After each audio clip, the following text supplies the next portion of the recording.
Welcome back to Open Line tonight. We have Matt here, who is a career advisor, doling out some great advice. We have some callers on the line. Let's get right to him. We have Brian on the line.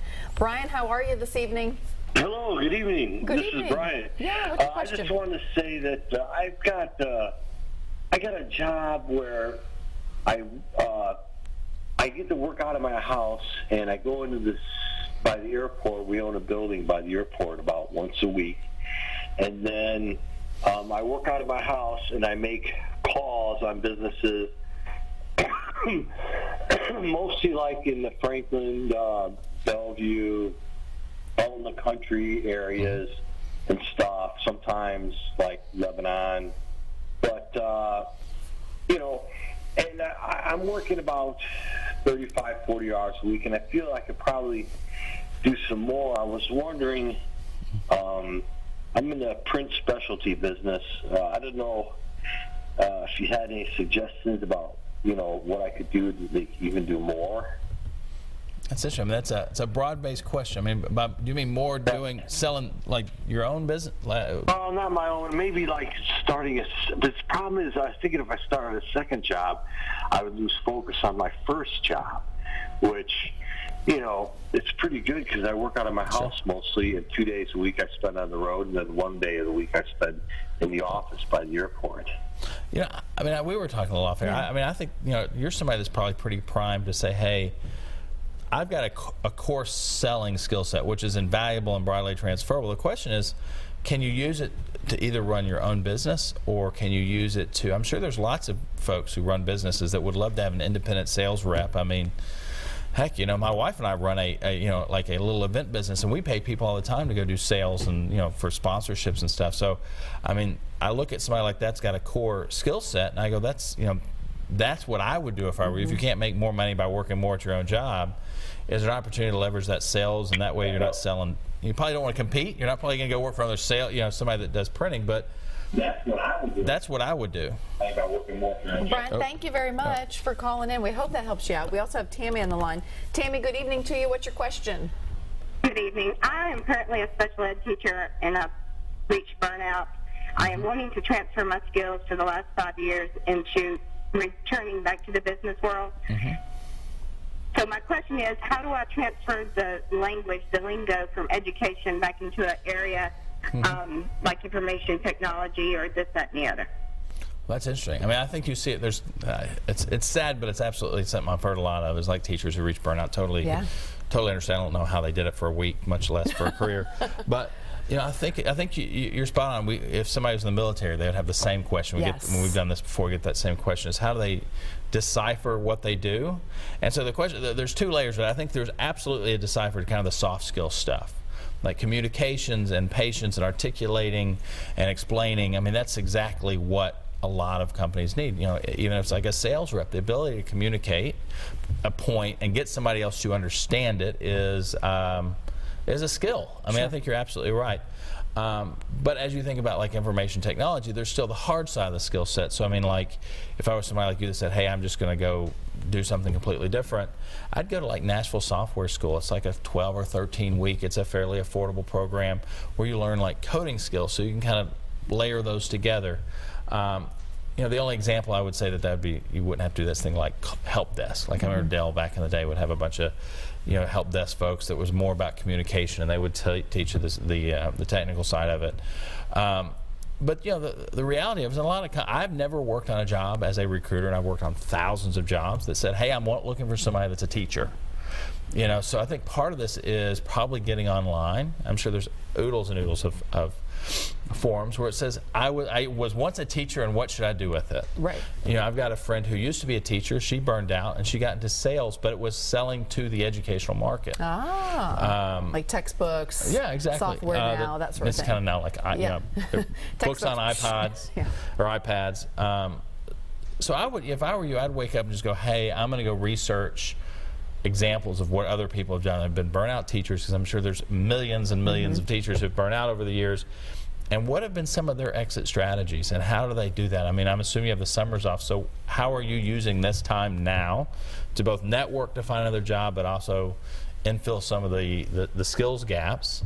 And the wonderful thing is, like the career centers, there's one on Mainstream Drive. they used to be called the unemployment offices. I'm glad they've gotten away from that language. Yeah. And they'll just do skills assessments. You walk in, your tax dollars are paying for it, go use it. And they'll go give you assessments, and they'll say, hey, this is your underlying, these are your skill set. And they'll say, have you thought about these kind of jobs? And 9 times out of 10 people are like, I didn't know that job was even a thing. Really? And so if I were you, this is what I'd be using. You're in July. School doesn't start for another, what, in Metro? 4 or 5 weeks, maybe? Yeah. Use that time wisely. Okay, good advice there. Let's hop to Jess now. Jess, you're on the line. How are you? And what's your question? Well, right now I'm almost disabled, so I can't drive anywhere. I'm restricted from driving to look for work. And the jobs I've had people contact me before was mainly were about either sales or territorial sales, and so I need something I can work from home. So how do I go about finding that niche? So I'm going to go back to my Google answer, which is but medical coding immediately comes to mind. I've got a good friend that's what she does. She does medical coding from home, and she does it because she's got kids, and so they get her flexible hours, and they don't care. She has to work 35 hours, I think, a week. As long as she does it between 6 a.m. and 10 p.m., they don't care. You kind of log into it. Wow. A lot of customer service companies have gone to a remote workforce because it's hard to find a density of call center folks that are useful in one market. But I mean, those are the kind of jobs, and you're going to see, I mean, what benefit it is for Jess, but you're starting to see this kind of virtualization of the workforce. Yes. And I would imagine you're going to see more and more of that. I mean, it's so much cheaper to have a workforce like that. It is, and it opens up your talent pool. Sure. As an employer, you got 3% unemployment. You're being forced to be more creative. And I'd mentioned, there's a guy here in town, or a group of people. They've created this app called Tackle, and it's kind of like people that take free time and say, hey, I've got to get this done at my house, like paint my living room, and somebody says, hey, I can do that kind of work.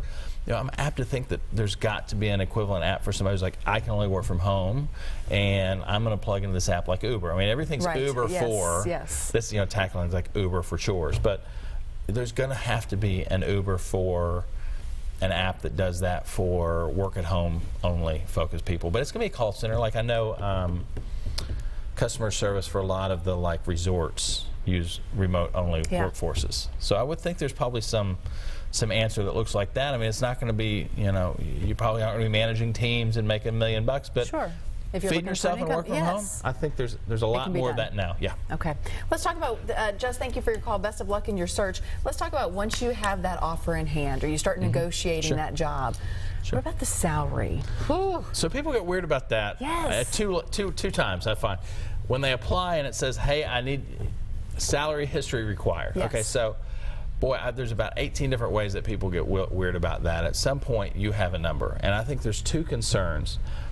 Or one main concern is, if I get the job, I'm leaving money on the table. Well, there's lots of reasons why that's really not that true. One is companies have internal equity. So just because they can get you on the cheap, they're going to hire somebody and put them into this job, and they're not going to put them right next to somebody making $20,000 more just because they were worse at negotiating. So once you reach a good-sized company, internal equity is an actual issue, which will take care of a lot of that concern.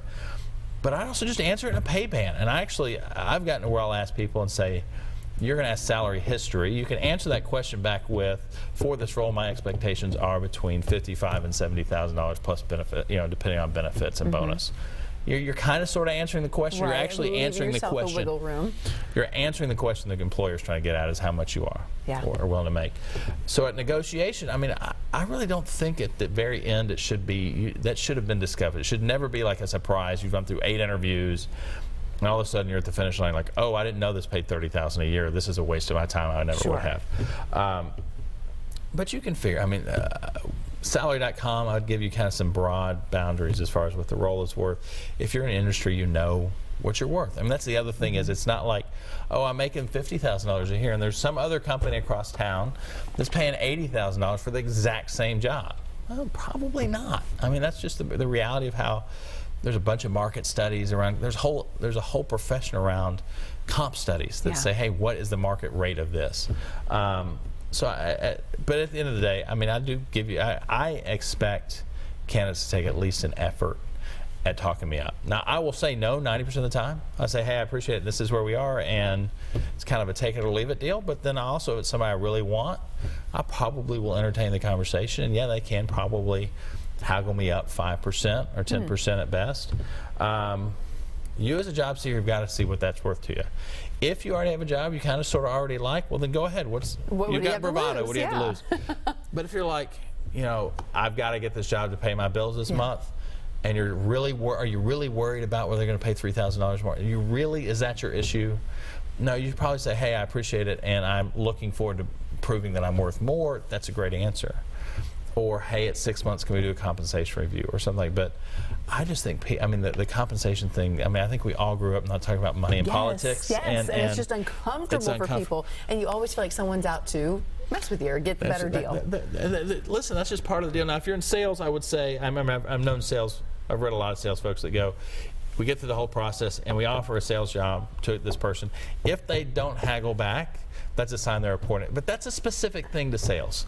Like if you're a corporate, you know, I'm a paralegal who's got 10 years of healthcare experience. I know that job's going to pay this, and if I can make $5,000 somewhere else and I'm happier with the dynamics, go do it. But you know, I just think people, for whatever reason, we all grew up weird about money. Yeah. And you know, employers are less. I'm not weird about it. I mean, I know recruiters who don't even think about, like, they'll even to their friends go, how much do you make? You know, like, okay, that's a little weird. It is weird. But it's not as weird as, you know, people get a little odd about it, and just, you know, just chill out about it. You know, just kind of worry about the work itself, because again, unless, in the rare occasion you're going to pay twice as much, there's probably a reason an employer is going to pay you that much. It's probably not good. You know. You've talked about being a job recruiter. How do you get in front of a job recruiter? You know you want X job, and you know they got recruiters doing the business, finding the resumes. How do you get your stuff to that job recruiter? So there's two types of recruiters. I think most people know this. Is like, I work for an employer only looking to fill jobs for that employer. So my job is to make myself available both to job seekers who fit and maintain those relationships. So when an opportunity arises, I put them together. I think our issue is just volume of inquiries. I mean, that's where I'm back to, who do you know that knows me? Boy, if a friend sends a resume over, I'm going to make time. If you just kind of ping me out of the blue on LinkedIn, I'm probably going to email you back, and I'm probably not going to respond to, hey, I want 10 minutes. And I'm probably going to say, hey, thanks for the time. The other side of it is folks who are paid on contingency or retained. So we as an employer have hired an external resource to kind of go pillage the market.